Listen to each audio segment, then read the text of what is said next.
হাসিনার সরকারের আমলে গুম, খুন ও বিচার বহির্ভূত হত্যাকাণ্ডের শিকার হওয়া পরিবারের সদস্যরা সরকারের কাছে কোনো ক্ষতিপূরণ চায় না, শুধু চায় ন্যায় বিচার। আন্তর্জাতিক অপরাধ ট্রাইব্যুনালে যখন শেখ হাসিনার বিরুদ্ধে মানবতাবিরোধী অপরাধের মামলার বিচার চলছে,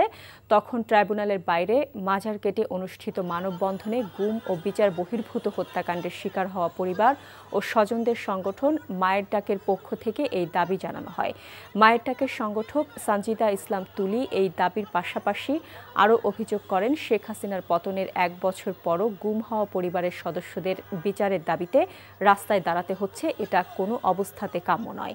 গুমের অভিযোগে অনেকগুলো মামলা হয়েছে, ট্রাইব্যুনাল মাত্র 2টি মামলায় গ্রেপ্তারি পরোয়ানা জারি করেছে। যাদেরকে সুরক্ষিত রাখতে চাচ্ছেন, যাদের এগেইনস্টে অ্যালিগেশন, যাদেরকে বাঁচাতে চাচ্ছেন, যাদেরকে অবৈধভাবে বর্ডার পার হতে সাহায্য করছেন, প্রত্যেকটা মানবাধিকার লঙ্ঘনের, প্রত্যেকটা গুমের সাথে যারা যুক্ত, প্রত্যেককে বিচারের আওতায় আনতে